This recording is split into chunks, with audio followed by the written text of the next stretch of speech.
Hello student, आप सभी को लीजेंड केमिस्ट्री क्लासेस की यूट्यूब चैनल में स्वागत है। स्टूडेंट, आज के इस लेक्चर 5 में हम लोग डिस्कस करेंगे वॉइड्स के बारे में। तो सॉलिड स्टेट का लेक्चर 4 हम लोग ऑलरेडी कंप्लीट कर चुके हैं, जिसमें लास्ट हम लोग डिस्कस किए थे क्लोज पैकिंग के बारे में। तो क्लोज पैकिंग 3 टाइप्स हम लोग पढ़े थे। एक क्या था, 1 डायमेंशनल, दूसरा क्या था तो 2 डायमेंशनल, और तीसरा था 3 डायमेंशनल क्लोज पैकिंग। तो आज हम लोग पढ़ेंगे वॉइड्स और वॉइड्स के टाइप्स के बारे में डिस्कस करेंगे। तो देखिए, जैसे हम लोग क्या किए थे पिछले क्लास में, जब कंस्टिट्यूएंट पार्टिकल्स को अरेंज करना स्टार्ट किए थे, तो क्या करता है, एक जो कंस्टिट्यूएंट पार्टिकल्स होता है दूसरे से अरेंज होता है, और साथ ही साथ इस प्रकार अरेंज होता है कि दो कंस्टिट्यूएंट पार्टिकल्स के बीच गैप जो होती है वो गैप क्या होना चाहिए, कम से कम होना चाहिए। तो इस प्रकार क्या अरेंज होता है। तो हम लोग क्या किए थे पिछले क्लास के वीडियो में डिस्कस किए थे कि अरेंजमेंट 3 टाइप से होते हैं। एक क्या होता है, 1 लाइनर में मीन्स 1 डायरेक्शनल होते हैं। सेकेंड क्या होता है तो 2 डायरेक्शनल, मतलब 2 डायरेक्शन में, मतलब 2 एक्सिस में क्या करते हैं तो पैकिंग एग्जिस्ट करते हैं। और तीसरा क्या था, 3 डायमेंशनल। तो आज हम लोग डिस्कस करेंगे कि जो डिफरेंट अरेंजमेंट था, उस अरेंजमेंट में पार्टिकल्स क्या करता है, दो पार्टिकल्स के बीच जो एम्प्टी स्पेस, जो खाली जो जगह बच जाती है, उसके बारे में हम लोग क्या करेंगे तो डिस्कस करेंगे। तो आज का टॉपिक क्या है तो वॉइड्स के बारे में। तो वॉइड्स क्या होता है, तो दो कंस्टिट्यूएंट पार्टिकल्स के बीच जो एम्प्टी जो स्पेस होता है, फ्री स्पेस होता है, उसी को हम लोग क्या बोलते हैं तो वॉइड्स बोलते हैं। तो देखेंगे वॉइड्स का डेफिनेशन। तो वॉइड्स क्या है, the empty space that is present between the constituent particles, means constituent particles के बीच जो एम्प्टी स्पेस प्रेजेंट होता है, उसी को हम लोग क्या बोलते हैं तो वॉइड्स बोलते हैं। अब जैसे अगर देखेंगे एग्जांपल के, तो यहाँ पर देखिए, जैसे हमने 2 डायमेंशनल में पार्टिकल्स को अरेंज किया है ना, और पार्टिकल्स को अरेंजमेंट के बाद ऑब्जर्व करते हैं कि यहाँ पर देखिए पार्टिकल्स के बीच गैप बन रहा है कि नहीं बन रहा है, और इसी जो एम्प्टी स्पेस जो गैप है, उसी गैप को हम लोग क्या बोलते हैं तो वॉइड्स बोलते हैं। ओके, तो वॉइड्स क्या है, the empty space that is present between the constituent particles, means constituent particles के बीच जो एम्प्टी स्पेस का फॉर्मेशन होता है, उसी को हम लोग क्या बोलते हैं वॉइड्स बोलते हैं। क्लियर। अब नाउ क्या है तो voids are of 4 types. Voids कितने टाइप्स होते हैं, 4 टाइप्स होते हैं। फर्स्ट क्या है तो ट्रायंगुलर वॉइड्स, फर्स्ट देखेंगे तो क्या है ट्रायंगुलर वॉइड्स। सेकेंड देखिएगा तो क्या है टेट्रागोनल वॉइड्स। थर्ड क्या है तो ऑक्टाहेड्रल, एंड लास्ट क्या है तो क्यूबिकल वॉइड्स है। अब इसमें देखेंगे फर्स्ट क्या है ट्रायंगुलर। तो ट्रायंगुलर के बारे में हम लोग डिस्कस करते हैं। तो ऑलरेडी वर्ड नेम से ही क्या क्लियर है कि ट्रायंगुलर मीन्स ऐसा वॉइड्स जिसका फॉर्मेशन क्या होगा तो 3 कंस्टिट्यूएंट पार्टिकल से होगा और ट्रायंगुलर शेप में होगा, तो उसे हम लोग क्या बोलेंगे ट्रायंगुलर वॉइड्स। मीन्स ऐसे वॉइड्स जो क्या होता है ट्रायंगुलर शेप में होते हैं, उसे हम लोग क्या बोलेंगे तो ट्रायंगुलर वॉइड्स बोलते हैं।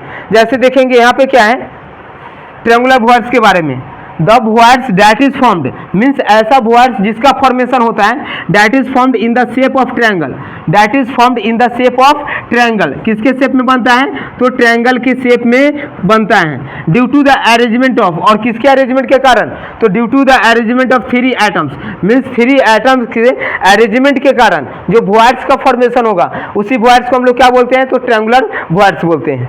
अब ट्रायंगुलर वॉइड्स में देखेंगे तो जैसे देखिए यहाँ पर, जैसे पार्टिकल्स को क्या किए 2 डायमेंशनल में अरेंज कर दिए। तो 2 डायमेंशनल में जैसे अरेंज कर रहे हैं तो यहाँ पर एम्प्टी स्पेस देखेंगे तो क्या ट्रायंगल शेप है कि नहीं है, तो इसी वॉइड्स को हम लोग क्या बोलेंगे ट्रायंगुलर वॉइड्स। अब ट्रायंगुलर जो वॉइड्स होगा वो 2 तरीके का होगा। एक ट्रायंगल का देखेंगे एपेक्स जो है सो नीचे की ओर है, डाउनवर्ड, तो इसे हम लोग क्या बोलते हैं तो इसे क्या बोलेंगे, इसे बोलेंगे लोअर ट्रायंगुलर वॉइड्स। मतलब इस वॉइड्स की अगर बात करेंगे तो इसका डायरेक्शन देखिए डाउनवर्ड में है, और इस वॉइड्स का डायरेक्शन अगर देखेंगे तो क्या है अपवर्ड में। तो ट्रायंगुलर वॉइड्स कितने होते हैं, 2 होते हैं। एक क्या होता है तो लोअर ट्रायंगुलर वॉइड्स होते हैं, और सेकेंड क्या है तो अपर ट्रायंगुलर वॉइड्स, मीन्स ऐसा ट्रायंगुलर वॉइड्स जिसका जो फ्रंट जो पोर्शन होगा, अपर जो पोर्शन होगा, अगर अपवर्ड में है तो उसे क्या बोलेंगे अपर ट्रायंगुलर, और अगर जिसका अगर डाउनवर्ड है तो उसे क्या बोलेंगे लोअर ट्रायंगुलर। अब सेकेंड क्या है, सो सेकेंड क्या है टेट्राहेड्रल, और यहाँ पर क्या है टेट्रागोनल है, तो इसे करेक्ट कर लेंगे टेट्राहेड्रल वॉइड्स।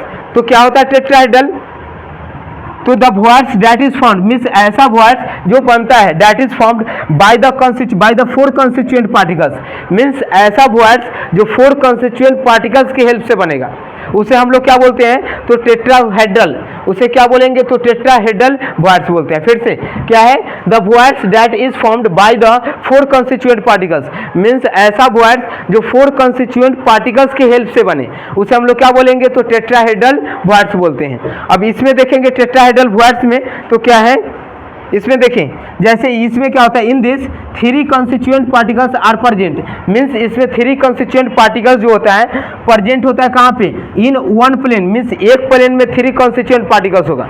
जैसे देखें हमने क्या बोला कि अगर एक प्लेन की अगर बात करेंगे तो यहाँ पर देखें जैसे एक प्लेन में क्या 3 कंस्टिट्यूएंट पार्टिकल्स हैं और इसके जस्ट ऊपर एक रख देंगे तो जो वॉइड्स का फॉर्मेशन होगा उसे हम लोग क्या बोलेंगे, टेट्राहेड्रल। तो क्या है, in this 3 constituent particles are present on a plane, means एक प्लेन पर क्या करेंगे, तो 3 कंस्टिट्यूएंट पार्टिकल्स को रख देंगे, एंड 1 केप्ट ओवर इट, और एक को क्या करेंगे, इसके ऊपर हम लोग ऐसे रख देंगे। तो इसके कारण जो इनर पोर्शन में जो वॉइड्स मतलब एम्प्टी स्पेस का फॉर्मेशन होगा उसे हम लोग क्या बोलते हैं, तो टेट्राहेड्रल वॉइड्स बोलते हैं। और इसका कोऑर्डिनेशन नंबर की बात करेंगे तो कोऑर्डिनेशन नंबर कितना होता है, 4। अब हम लोग क्या करेंगे, नेक्स्ट जो 2 डिस्कस करेंगे जो क्या है, ऑक्टाहेड्रल एंड सेकंड क्या है, तो क्यूबिकल।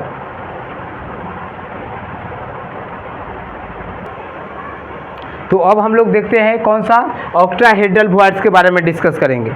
तो ऑक्टाहेड्रल वॉइड्स क्या है, the voids that is formed, means ऐसा वॉइड्स जिसका formation, the voids that is formed by the 6 constituent particles, means जिस वॉइड्स का फॉर्मेशन 6 constituent particles से होता है उसे हम लोग क्या बोलते हैं, तो ऑक्टाहेड्रल वॉइड्स। मीन्स क्या है, the voids that is formed by 6 constituent particles is known as octahedral voids. अब इस वॉइड्स में अगर देखेंगे तो क्या होता है, this voids are formed when, जब क्या होता है, when 3 constituent particles are arrange in a triangular, क्या होता है, 3 जो कंस्टिट्यूएंट जो पार्टिकल्स होते हैं वो अरेंज होते हैं किस फॉर्म में, तो ट्रायंगुलर फॉर्म में, and remaining 3 are placed over it, means क्या करेंगे, 3 वॉइड्स को 3 कंस्टिट्यूएंट पार्टिकल्स को ट्रायंगुलर फॉर्म में अरेंज करेंगे। मीन्स जैसे क्या है, ये 3 कंस्टिट्यूएंट पार्टिकल्स हो गया और इसको क्या कर देना, ट्रायंगुलर फॉर्म में अरेंज कर दिए, और इसके जस्ट ऊपर 3 को और अगर एडजस्ट कर देंगे तो उसके कारण जो वॉइड्स का फॉर्मेशन होता है उस वॉइड्स को हम लोग क्या बोलते हैं, तो ऑक्टाहेड्रल वॉइड्स बोलते हैं। क्या है, the voids that is formed by 6 constituent particles, ऐसा वॉइड्स जिसका फॉर्मेशन 6 कंस्टिट्यूएंट पार्टिकल से होगा, और इस वॉइड्स का फॉर्मेशन में क्या होता है, तो 3 जो कंस्टिट्यूएंट पार्टिकल्स होते हैं उसको ट्रायंगुलर फॉर्म में अरेंज करेंगे कहाँ पे, तो एक प्लेन पे, और रिमेनिंग जो 3 होता है उसको कहाँ रखेंगे, तो जस्ट उसके ऊपर। तो उसके कारण जो वॉइड्स का फॉर्मेशन होगा उसे हम लोग क्या बोलते हैं, तो ऑक्टाहेड्रल वॉइड्स बोलते हैं। क्लियर। इसका कोऑर्डिनेशन नंबर कितना होता है, तो इट्स कोऑर्डिनेशन नंबर इज 6, इसका कोऑर्डिनेशन नंबर 6 होता है। अब नाउ हम लोग देखेंगे क्यूबिकल वॉइड्स के बारे में।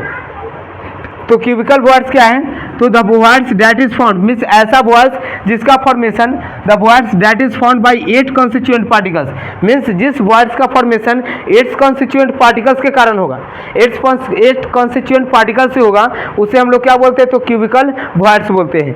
इसका अगर कंस्टिट्यूएंट पार्टिकल्स की बात करेंगे तो कितने होते हैं, इसके कंस्टिट्यूएंट पार्टिकल्स 8 होते हैं। ओके। अब देखेंगे जैसे 4 वॉइड्स पढ़े थे, तो एक फर्स्ट क्या था, ट्रायंगुलर जिसका फॉर्मेशन क्या था, तो 3 कंस्टिट्यूएंट पार्टिकल से, ट्रायंगुलर जिसका फॉर्मेशन 3 कंस्टिट्यूएंट पार्टिकल से। दूसरा हम लोग क्या पढ़े थे, तो टेट्राहेड्रल जिसमें क्या था, तो 4 कंस्टिट्यूएंट पार्टिकल से। उसके बाद क्या था, तो ऑक्टाहेड्रल जिसका फॉर्मेशन 6 कंस्टिट्यूएंट पार्टिकल से। और लास्ट जो था वो क्या था, तो क्यूबिकल जिसका फॉर्मेशन 8 कंस्टिट्यूएंट पार्टिकल से। तो अब हम लोग क्या करेंगे, इससे आगे density of unit cell discuss करेंगे।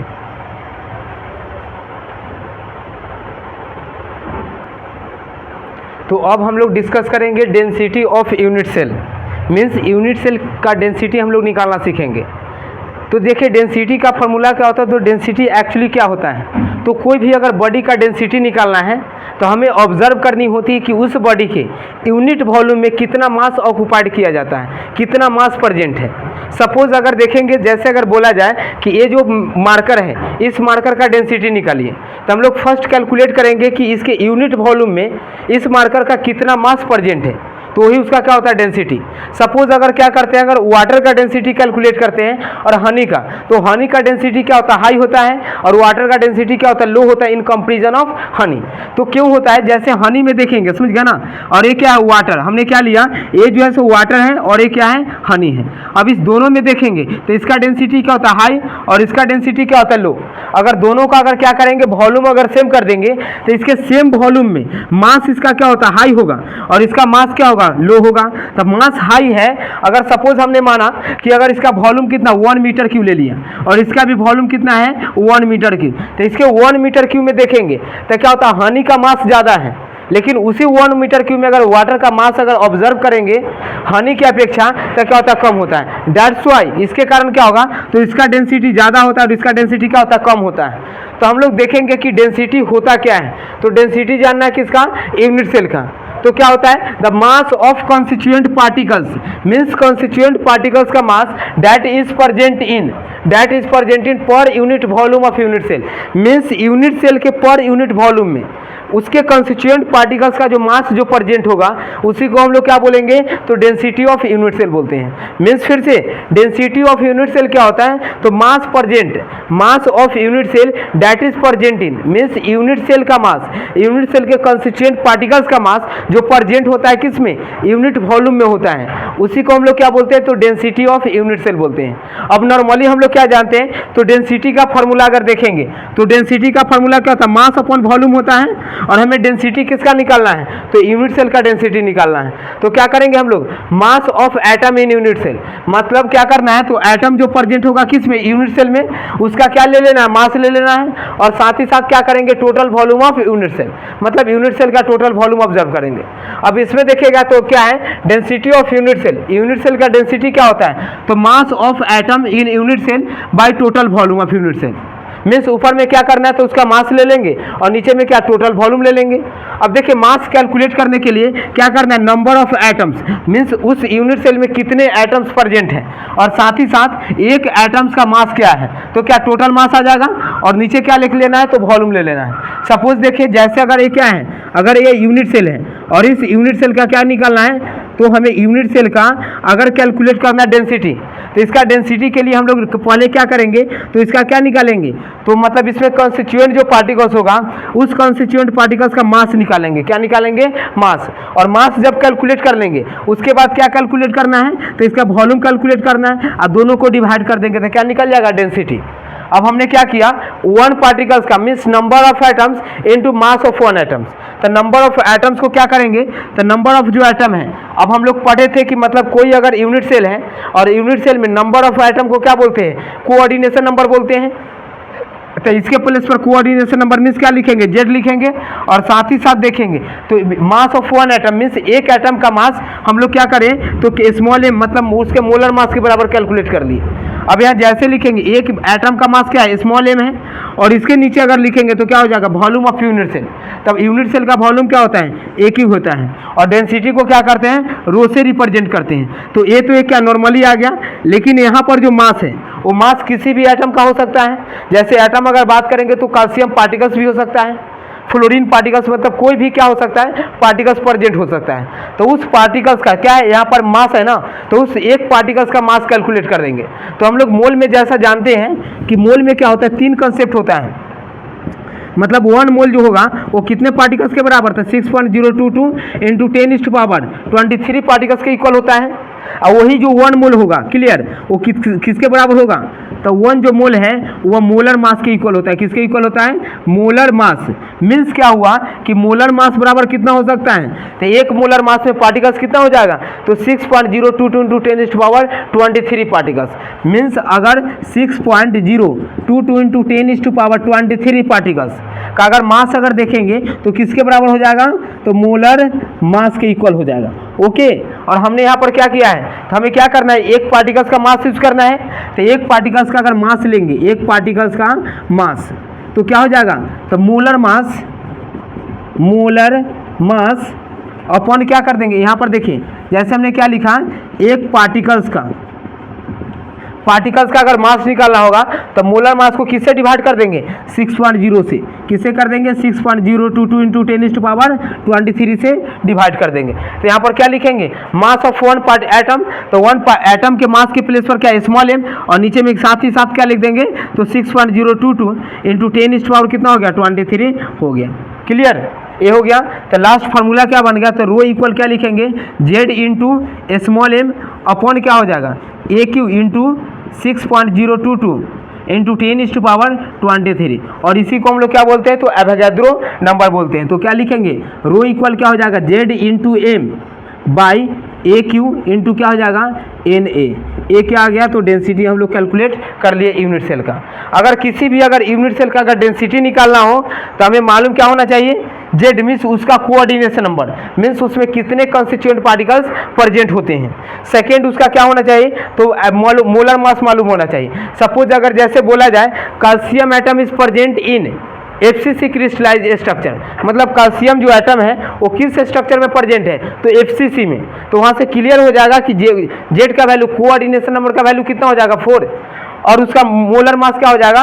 तो जैसे देखिए क्वेश्चन हमने क्या बोला कि क्या है कैल्शियम जो एटम है वह FCC अरेंजमेंट में प्रेजेंट है, किसमें है FCC। और हमें पूछा डेंसिटी निकालने के लिए, तो डेंसिटी का फॉर्मूला क्या होता है z into m by a cube into क्या हो जाएगा एन ए। तो इसमें क्या करेंगे FCC है तो जेड का वैल्यू कितना यूज़ कर देंगे 4 यूज़ कर देंगे। और अगर कैल्शियम एटम बोला गया है तो कैल्शियम का मोलर मास कितना होता है 40, तो कैल्शियम का मोलर मास कितना 40 हो जाएगा। और उसमें ये भी बोला जाएगा कि जो FCC है उसका एज लेंथ कितना है, तो एज लेंथ मीन्स ए का वैल्यू दिया रहेगा। तो हम लोग क्या कर सकते हैं तो डेंसिटी किसी भी यूनिट सेल का यहाँ से कैलकुलेट कर सकते हैं। तो ये क्या था डेंसिटी था। हम लोग क्या किए इस वीडियो में डेंसिटी के बारे में डिस्कस किए हैं और साथ ही साथ वॉइड्स के बारे में। तो वॉइड्स 4 पढ़े थे और एक क्या डेंसिटी का हम लोग एक्सप्रेशन कंप्लीट किए हैं। तो क्या करेंगे इसको कंप्लीट कीजिए, ज़्यादा से ज़्यादा वीडियो को शेयर कीजिए और सपोर्ट कीजिए। Okay, thank you.